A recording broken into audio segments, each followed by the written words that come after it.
මුවේ ඇඳගත් සමච්චල් සහගත සිනහවත් සමගින් මෝටර් රථයේ යතුරත් කරකවමින් පඩිපෙළ දිගේ වේගයෙන් උඩුමහලට ගමන් කළා. ඔහු නතර වුණේ කාමරයේ දොර ඉදිරිපිට. යතුර කරකවලා දොරඟුරු හැරි ඔහු කාමරයට ඇතුල් වුණා. නැවත දොරඟුළු වැසූ ඔහුගේ ඇස ගැටුනේ සිහිසුන්ව ඇඳට තබා ගැටගසා ඇති ඇයයි. සුපුරුදු සමච්චල් සිනහවෙන්ම ඇඳ ළඟට ගිය ඔහු ඇඳ අසල මේසේ මත තබා තිබූ වතුර ජෝක්කුවම අනුකම්පා විරහිතව ඇගේ මුහුණට වත් කළා. නැගිටපන්. මුහුණට වැටුණු ජලධාරාවත් එක්ක සිහි එළවාගත් ඇය වටපිට බැලුවේ ඇය කොහේ සිටිනවාදයි දැන ගැනීමට. නමුත් ඇඳ අසල සිටගෙන සිටින රුව දැකීමත් සමග ඇගේ නෙත් විශාල වන අයුරුත් ඇය දඟලන අයුරුත් ඔහු බලන් සිටියේ සිනහවෙන්. ඇය නැගිටින්න උත්සාහ කරත් ඒ උත්සාහය ව්‍යර්ථ වුණේ ඇයගේ දෑත් එකිනෙක හිසට ඉහළින් ඇඳ වියලට තබා ගැටගසා තිබීමත් දෙපා දෙපසට කොට ඇඳ දෙපස ගැටගසා තිබීමත් නිසයි. ඔවුන් ඇයට සෙලවීමටවත් නොහැකි අයුරින් ඇයව ඇඳට තබා ගැටගසා තිබුණා. ඇය කෑගහන්න උත්සාහ කළත් ඇයගේ මුවින් පිට වුණේ කෙඳිරියක් පමණයි. ඔවුන් ඇයගේ මුවට රෙදි කැබැල්ලක් ගැටගසා තිබුණ නිසා. ඇය බැමි ගලවා දැමීමට දරන නිෂ්ඵල උත්සාහය දිහා තප්පර කිහිපයක් බලා සිටි ඔහු මහ හයියෙන් hina වුණා. මොකද ලිහාගන්න බැරිදා? එසේ අසමින් ඔහු ඇය අසලින් ඇඳ පසකින් ඉඳගත්තා. ඇයගේ දැසින් කඳුළු ගලනවා. ඇයට හෙලවෙන්නවත් බෑ. ඔහු ඇගේ හිස යටින් ඔහුගේ වම් අත දාලා ඇගේ කෙස් කලඹත් තද කර අල්ලගෙන ඇගේ හිස තරමක් ඉස්සුවා. රිදෙනවද උඹට? රිදෙනවද? කෙල්ල හිස ඉහළ පහළ කළේ ඔව් කියන්න. නැවතත් ඔහු ඇගේ හිස අතහැරලා වියරුවෙන් මෙන් සිනාසුණා. එකවරම සිනහව නතර කර ඔහු නැවත ඇය දෙසට පහත් වුණා. මතකද උඹට එදා මට ගහපු සෙරෙප්පු පාර? මතකද? කැම්පස් එකේ ජූනියර් බැච් එකේ හිටපු උඹ සීනියර් බැච් එකේ හිටපු මට සෙරෙප්පුවෙන් ගැහුවේ. ඒකත් මගේ යාළුවෝ හැමෝම ඉස්සරහා. උඹ හිතුවද මං ඒක ලේසියෙන් අතාරී කියලා? උඹ එහෙම හිතුවද? එහෙම අහමින් ඔහු නැවතත් කෙල්ලගේ කෙස් වැටියෙන් ඇද්දා. මොකක්ද උඹ මට එදා කිව්වේ? උඹ මට චැලෙන්ජ් කරා නේද? පුළුවන් නම් උඹේ ඇඟට අත තියලා පෙන්නන්න කියලා. බලාකනින් අද මං උඹට කරන දේ.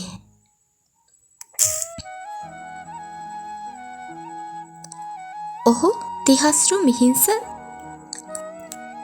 ඇය සාවිද්‍යා දේවුනදී විශ්වවිද්‍යාල අවධියේදී තිහස්රු ඇතුළු ඔහුගේ යහළුවන් පිරිස ජූනියර්ස්ලට දෙන ලද ඇග් එකක් දුරදිග ගිහින් තමයි එදා ඒ විදිහට තිහස්රුට සවීනගෙන් සෙරෙප්පු පාර කන්න උනේ. සවීන්නට ඒ දවස මතක් වෙලා සවීන්‍ය ඇස් තද කරලා පියාගත්තා. මං ඒක හිතලා කළේ නෑ දෙයියනේ. මට සමා වෙන්න. එදා අපි හිතපු දේ නෙමෙයි එතර වෙන්න ගියේ කියලා මං දැනගත්තේ ඔයාට සෙරෙප්පුවෙන් ගහලා දවස් 2කට පස්සේ. සවීන්න එසේ සිතුවේ කඳුළු සලමින්. ප්ලීස් තිහස්රු, එකපාරක් මං කියන දේ අහන්න. මට කතා කරන්න දෙන්න. මාව ලියන්න. සවීන්න එසේ සිතමින් කඳුළු පිරි දැස්සින් තිහස්රු දිහා බැලුවා. තිහස්රු හිටියේ පලි කැනීමෙන් වියරු වැටිලා. තිහස්රුට උවමනා වුණේ සවීන්න විඳවනව බලන්න. උඹ විඳවන්න ඕනේ. උඹ විඳවන්න ඕනේ ජීවිත කාලෙම. උඹ මගේ කැම්පස් ජීවිතේ විනාශ කළා. මගේ විනාශ වුණ කැම්පස් ජීවිතේට වන්දිය මං ගන්නේ උඹේ ජීවිතෙන්. මම මුළු ජීවිත කාලෙම උඹ විඳවනව බලලා සතුටු වෙනවා. මම මගේ රටිනුත් වෙන් වෙලා හිටියේ උඹ නිසා. මං ඇත්තටම උඹට ආදරය කරා. ඒත් දැන් මං උඹට වෛර කරනවා. පලි ගන්නවා. එහෙම කියපු තිහස්රු තමන්ගේ ෂර්ට් එක ගලවලා පැත්තකට විසි කරලා ඇඳට තබා ගැටගසා තිච්චි සවීන්නගේ ඇඟට බර වුණා. සවීන්න හිටියේ බයටම වෙවුලමින්. තිහස්රු සවීන්නගේ මූණට පාත් වෙද්දී සවීන්න මුහුණ අනිත් පස හරව ගත්තා. එයින් තවත් කේන්තිගත් තිහස්රු ඇගේ හිස පිටුපසින් අල්වලා ඇගේ මුහුණ රළුව සිපගත්තා. සවීන්න ඇඳ සිටි ඇඳුම් ඉරා දමමින් තිහස්රු උමතු වූවෙකුවෙන් ඇයව නිරවුත් කරා. තිහස්රුගේ වේදනාකාරී රළු පහසට සවීන්න යටත් උනේ ඇයට එය නවතාලිය නොහැකි නිසාවෙන්. මම හැමදාම දාන කතා ඉක්මනින්ම ඔයාලා ගාවට ගෙන්න ගන්න මෙන්න මෙහෙම channel එක subscribe කරලා notification all දාලා තියාගන්න. හෝරා දෙකකට පමණ පසු තමන්ගේ ඇඳුම් එකිනෙක අහුලන් අදින ගමන් බැලුවේ සිවිලිම දිහා දැස් යොමන් අඬමින් සිටින සවින්‍යගේ නිරුවත් ගත දිහා. සමච්චා සිනහවකින් සමින්නගේ නිරුවත් ගත දිහා බලා සිටි ඔහුගේ නෙත ගැටුනේ ඇගේ පිරිසිදු භවයේ සලකුණයි. එය දුටු විට තිහස්රුගේ ඇස් ගැස්සුණා. ඔහුගේ අතින් ගැහණියක් වූ පළමු කෙනා වුණේ සවින්‍යා. ඒ සලකුණ ඔහුට ගෙනාවේ වෙනස්ම හැඟීමක්. ඒ සමගම තිහස්රු අසර තිබූ පොරවණය කෙන සවින්‍යගේ ගත වැසෙන පරිදි දමා නාන කාමරයට ගියා.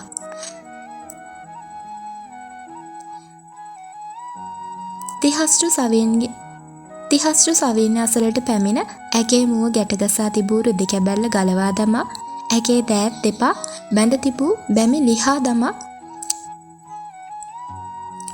උදැසන සවින්‍ය අවදි වුණේ ගතේ වේදනාව තවත් දැනෙද්දී. දෙයනේ මම මොනවද කරන්නේ? තිහස්රු මොනවා කරයිද මට? දෑත් අතර මූණ සංගවන් එහෙම හිතපු අය නැවත හිස ඔසවල වටපිට බැලුවා. මගේ ඇඳුම් හොයද්දි තමයි දැක්කේ ඈ හැඳ සිටි ගවුම ඇඳ පාමුල ඉරා දමා තියෙනවා. මං කොහොමද මෙතනින් පැන ගන්නේ? තිහස්රු මගේ ඇඳුම් ඉරලා දාලානේ. ඇය පොරවණය ගත තවටා ගනිමින් ඇඳෙන් නැගී සිටිද්දිම කාමරේ වසා තිබූ දොර විවර වුණා. දොරෙන් ඇතුළට ආව රුවදුටු විහස්නා ආපහු ඉබේම වගේ ඇඳේ ඉඳ වුණා. දොර විවර කරගෙන කාමරේ දුරට පැමිණි තිහස්තු දුටුවේ තමන් දිහා බියෙන් බලන් ඉන්න සවින්‍යව. සවින්‍ය අසලට ගිය තිහස්තු තමන් අතේ තිබුණ බෑග් කිහිපය ඈ දෙසට විසි කළා. යනවා ගිහින් ඇඳුමක් අඳන් එනවා. තිහස්තු කියන පමාවට සවින්‍ය නැගිට්ටේ ඔහු ඉදිරියේ මෙසේ සිටිය නොහැකි නිසා. දිය නාගෙන තිහස්රු රැගෙන විත් තිබූ ඇඳුමක් ගතලාගෙන සවින්‍ය පිටතට පැමිණියා. ඒ වන තෙක්ම තිහස්රු හිටියේ කාමරේ තුලට වීගෙන. ඔහු ගෙනවිත්තුන් කහ පාට ටයිට් ගවුම ඇගේ සුන්දරත්වය මොනවට විදහා පාන්නක් වුණා. ඇය දුටු අනම අමුතු ප්‍රබෝධයකින් පිරී ගිය නැවත වෙනස් වුණේ අතීතය මතක් වෙලා. තිහස්රු අඩියට දෙකට සවින්‍ය ගාවට ගිහින් ඇගේ අත තදින් අල්ලගත්තා. ආව්! සවින්‍ය උත්සාහ කරේ ඇගේ අත ගලවා ගන්න වුණත් ඔහු පෙරටත් වඩා තදින් ඇගේ අත අල්ලගත්තා. උඹ මතක තියාගනින් මං ඔබව මේ ගෙදරට ගෙනාවේ උඹෙන් පලිගන්න විතරයි. කෑණි කරගන්න නෙමෙයි තේරුණාද? මට ඕනේ උඹ හැමදාම මං ඉස්සරහා විඳවනවා බලන්න. අනේ තිහස්රු ප්ලීස් මට සමා වෙන්න. මං ඒක හිතලා කරේ නෑ තිහස්රු. මට යන්න දෙන්න. සවින්‍ය කිව්වේ අත අතර ගන්න උත්සාහ කරමින්. හා යන්න දෙන්න. යන්න දෙන්න මං උඹට. එතකොට මං විඳවුවා ඇතිද? උඹ මට කරපු දෙයට විඳවන්නම ඕනේ. ඒකත් මගේ ඇස් ඉස්සරහම. එහෙම කියපු තිහස්රු කෙල්ලව පිටුපසට තල්ලු කරලා අත ඇරලා දැම්මා. තල්ලු කර පාරට කෙල්ල නතර වුණේ බිත්තිය වැදිලා. ඵලයන් ගිහින් උයපක්. දැන් වෙලාව 11යි. උඹට පැය දෙකක් දෙන්නම්. එක වෙද්දි කැම මේස රෙඩි වෙන්න ඕනේ. ඒකත් කරිස් දෙකක් නෙමෙයි. මට ලන්ච් එකට කරිස් 4-5ක්වත් ඕනේ. කෙල්ල බිම් බලාගෙන කාමරෙන් ඉවතට ගියා. ඒත් කෙල්ල කරකවල අතහැරියා වගේ කෙල්ල දැනගත්තේ කෙල්ල ඉන්නේ උඩ තට්ටුවේ කියලා. කෙල්ල වටේම කැරකි බල පහළට ගියේ කිචන් එක හොයාගන්න උනත් ඉදිරිපස විවෘතව තිබෙන දොරදුටු විටම කෙල්ලට හිතුනේ ඉක්මනින් මෙහෙම පැනලා යන්න. සවින්‍ය නැවතත් ඉහළ මහලේ දෙස බැලුවේ ඔහු පැනෙන්නට සිටිනවාද කියා. ඔහු නැති බව දුටු විගස සවින්‍ය අඩියට දෙකට ඉදිරිපස දොර ළඟට ගියා. දොරෙන් එළියට ආව සවින්‍ය පුළුවන් උපරිම වේගයෙන් දිව්වේ ගේට්ටුව දෙසට. සවින්‍යගේ වෙලාවට ගේට්ටුවත් ලොක් නොකර තිබුණේ. ඉතින් ලද අවසරයෙන් සවින්‍ය පාරට ගියා. සවින්‍යට හිතා ගන්න බෑ මොන පැත්තටද යන්නේ කියලා. අනේ මං කොහෙටද යන්නේ? මගේ ගෙදර කොයි පැත්තේද? බෑ. දැන් මං මෙතන හිටියොත් ආයෙ තිහස්රුට අහුවෙයි. කොයි පැත්තට හරි යන්න ඕනේ. එහෙම හිතපු කෙල්ල පාරේ උඩ පැත්තට දිව්වා. බැල්කනියේ සිටි තිහස්රු හදිස්සියෙම දුටු දෙයින් කලබලයට පත් වුණා. තිහස්රු දැක්කේ සවින්‍ය පාරේ උඩ පැත්තට දුවනවා. තිහස්රුගේ අත මිටමෙල වුණේ ඉබේටම. තිහස්රු වාහනේ යතුරු තරම් වේගයෙන් පහළට ආවේ නොනිමුණු කේන්තියකින්. උඹට මෙච්චර හයියක් මගෙන් පැනලා යන්න? කොල්ල කාර් එක වේගයෙන් පදවගෙන ගියා. සවින්‍යව පහු කර ඇගේ මග හරස් කර වාහනේ නතර කර තිහස්රු ඉන් බැසගත්තේ දැස් රතු කරගෙන. තමා ඉදිරියේ ඇති වාහනෙන් බහින තිහස්රු දුටු විට සවින්‍ය වෙවුලා ගියා. රතු කරගත් දැස් මිටි කරගත් දෑත් තුළ ඉලිප්පී ඇති නහර දකිද්දි කෙල්ලට බයට කඳුළු වෙනවා. තිහස්රු සවින්න ළඟට ආ වේගෙන්ම සවින්නට හිතන්නවත් ඉඩක් නොතිය අත දිගෑරලා සවින්නගේ කම්මුලට පාරක් ගැහුවේ. සවින්න අඩි 2-3ක් පසුපසට යද්දි සවින්නට දැනුනේ කන කීන් ගාලා යනවා වගේ. කෙල්ල අඬමින් පුපුරු ගහන කම්මුල එක අතකින් අල්ලගත්තා. නමුත් ඊළඟට තිහස්රු සවින්නව ඇදලා වාහනයට දාගෙන නැවත ගෙදරට ගෙනාවා. සවින්න බහින්නත් කලින් සවින්නව ඇදගෙන තිහස්රු කාමරයට ගිහින් කාමරේ දොර ලොක් කරා. ඊනට දෑත් තබන් කේන්තියෙන් වටපිට බලපු තිහස්රුගේ නෙත ගැටුනේ කණ්ණාඩි මේසේ මත තබා ඇති ඔහුගේ ඉන පටිය. ඒ අතට ගත් තිහස්රු සවින්න දෙසට යද්දි සවින්න ඔහු අත රැඳි ඉන පටිය දෙසත් ඔහු දෙසත් බලමින් පස්සෙන් පස්සට ගියා. අවසන ඇය බිත්තියට හිර වෙද්දි තිහස්රුගේ වේගවත් ඉන පටි පහර සවින්නගේ ගත හරහා වැදුනා. ආව්! පහර පිට පහර වදින්නේ සවින්නගේ කෑ ගැහිල්ල ගණනකට නොගෙන. තිහස්රු අනේ එපා ප්ලීස් තිහස්රු ආයෙ මම පැනලා යන්නේ නැහැ. අනේ රිද්දෙනවා. තිහස්රු ඉන පටිය පස්සිකට විසි කරලා සවින්නගේ මූණ මිරිකලා අල්ලගත්තා. උඹ මගෙන් පැනලා යන්න හිතුවේවත් කොහොමද? ආයෙ සැරයක් උඹ එහෙම කළොත් මං උඹට කරන දේ උඹට හිතා ගන්නවත් බැරි වෙයි. තේරුණාද උඹට? ඵලයන් උඹට තව පැය එකමාරයි තියෙන්නේ. මට එක වෙද්දි ලන්ච් එක ඕනේ. ඵලයන් ගිහින් උයපන්. සවින්න අඬාම පහලට ගියා. තිහස්රුත් ඈ පසුපසෙන්ම ගොස් ඉදිරිපස දොරත් පසුපස දොරත් ලොක් කරලා යතුරු රැගෙන නැවතත් කාමරයට ගියා. සවින්න බයට තාමත් වෙවුලනවා. කෙල්ල අඬාම හාල් සෝදලා රයිස් කුකර් එකට දාලා අනිත් එළවලු උයන්න ගත්තා. හරියට එක වෙද්දි තිහස්රු කෑම මේසේ වාඩි වුණත් කෙල්ල තාම කෑම මේසෙට ගෙනත් නැහැ. සවින්යා කොල්ල කෑ ගැහිල්ලට කෙල්ල ගැස්සුණා. කෙල්ල ඉක්මනින් බද්දීසිය රැගෙන කෑම මේසේ අසලට ගියා. ඉක්මන් කරපන්. සවින්‍ය කෑම මේසෙට සියල්ල රැගෙන විත් මේසේ සූදානම් කරා. තිහස්රුගේ පුදුම හිතුණා. තිහස්රු හිතුවේ කෙල්ල වෑංජන දෙකක් හදලා ඇති කියලා. ඒත් කෙල්ල සුදු බත් හදලා, පරිප්පු කිරට හදලා, චිකන් මිරිසට හදලා, අල තෙල් දාලා, බෝංචි හදලා, ගොටුකොළ සම්බෝලකුත් හදලා, පපඩනුත් බැදලා තිබුණේ. කොල්ලට කියන්නේ කිසි දෙයක් නැහැ. කෑම මේස දැක්කම කෙලත් ගිලුණා. සුවඳත් හොඳටම තියෙනවා. මොනවාද බලන් ඉන්නේ? බෙදනවා ඇති. කෙල්ල කොල්ලට කෑම බෙදලා පැත්තකට වුණා. ඒයි කාලා පෙන්නනවා. තමුස මේ හැම එකකින්ම. කවුද දන්නේ තමුස මේවට වස දාලාද කියලා? කොල්ල හැම කියද්දී කෙල්ල නිහඬවම හැම දෙයකින්ම පොඩ කාලා පෙන්නුවා. කොල්ල පළවෙනි බත් කටට ගත්ත පුදුම රසක් ඒකේ තිබුණේ. මොනවාද ඔය මේ හදලා තියෙන්නේ? මේවා කන්න පුළුවන්ද? තූ විතරක්. එහෙම කිව්වත් කොල්ල දෙපාරක්ම බෙදාගෙන කෑවා. සවින්නට හැමදාම තිහස්රුගෙන් බැනුම් අහන්න වද විඳින්න උනා. ආතරේ නම් ලැබුණ නැහැ.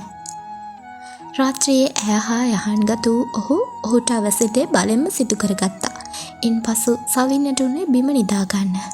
සවින්යා ලවා දවසට 3 වේලම උයවගත් ඔහු සමහර දිනවල රෑ 12ට පමණ පැමිණ පෙර උයා ඇති දෑ විසිකර අලුතින් ඈලවා උයවා ගනී.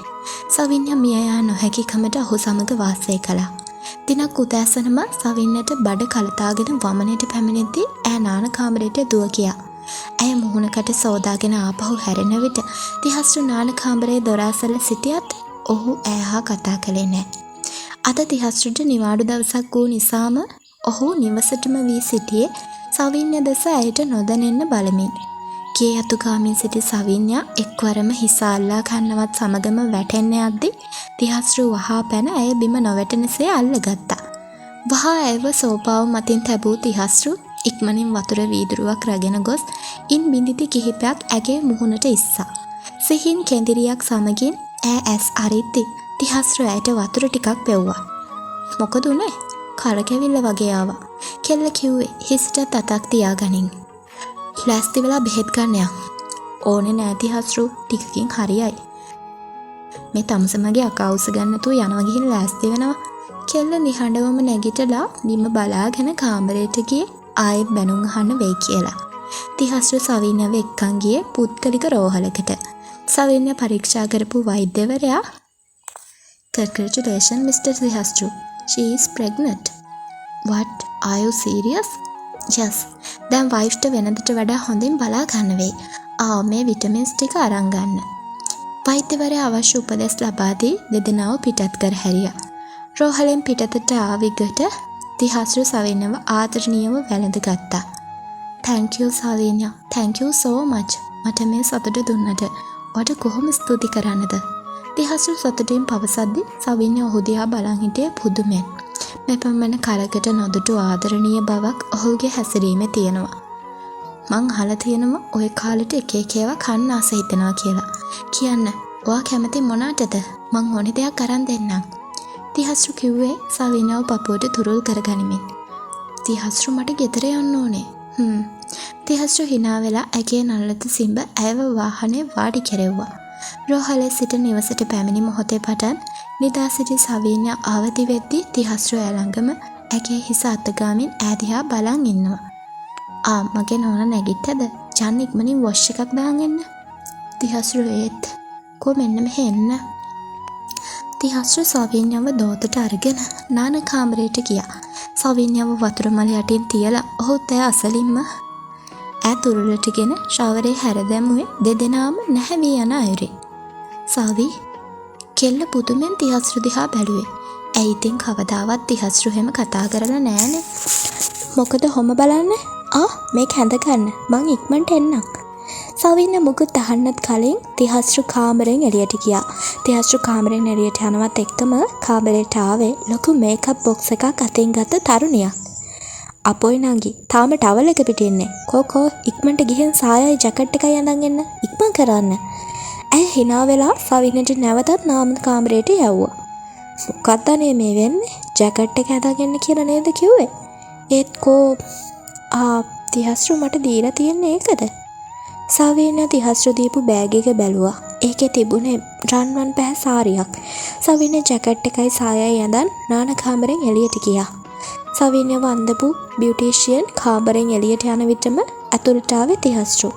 තිහස්රු හිටියේ සුදු පාට කෝට් කිට් එකට ගෝල් පාට ටයි එකක් ඇඳලා. තිහස්රුගෙන් දිස්සුනේ මන කඩවසම් බවක්. සවින්න ගෝල් පාට සාරියට කොණ්ඩේ බන් එකක් අයුරින් හදලා කොණ්ඩේ මල් වලින් සරසලා තිබුණා. ඇගෙනුත් දිස්සුනේ වෙනත නුදුටු අමුතුම ලස්සනක්. දෙන්නට දෙන්න ටික වෙලාවක් දෙන්නගේ සුන්දරත්වයේ විඳිමින් සිටියා. සවින්න අසලට ගිය තිහස්රු සවින්නගේ දෑතින් අල්ලගත්තා. "සවි, මට සමා වෙන්න. ඔයාට දුන්න හැම කරදරයකටම මට සමා වෙන්න." එහෙම කියලා තිහස්රු එක දන හිසක් බිම තියලා පහත් වෙලා ඔහු අතේ තිබුණ රෝස මල ඉදිරියට දික් කරා. "සවි, will you marry me?" තිහස්රු එහෙම කියද්දී සවි දැස්වල කඳුළු පුරවගෙන හිස උඩ පහළ වනමින් රෝස මල අතට ගත්තා. ඒත් එක්කම නැගිටපු තිහස්රු ඇයව වැළඳ ගත්තා. "I love you සවි. I love you too." තිහස්රුගේ පපුවට තුරුල් වෙලා කඳුළු අතරින්ම සවින්න පැවසුවා. "යටන්න එපා. ඊට පස්සේ මන් නිසා ඔය ඇස් වලින් එක කඳුලක් වැටෙන්න දෙන්නේ නැහැ. මම පොරොන්දු වෙනවා. ඔයාව ආදරෙන් බලා ගන්නවා මම මැරෙනකම්ම. ආයෙ ඔයාට දුකක් දෙන්නේ නැහැ." ඔහු කිව්වේ සවිගේ කඳුළු පිසලමින්. මැට්ටෝ කෝයේ ඉතින් හොටු පෙරණ එක නතර කරනවා." තිහස්රු කිව්වේ තාමත් නාහේ උඩ තඩිමින් ඉන්න සවීට. "මැනික එන්න අපි පහලට යන්. කට්ටිය බලන් ඇති." "කට්ටිය? කවුද කට්ටිය?" "මැට්ටි අද අපේ කසාදේ. එන්න යන්. රෙජිස්ටාරුත් ඇවිත් ඇති."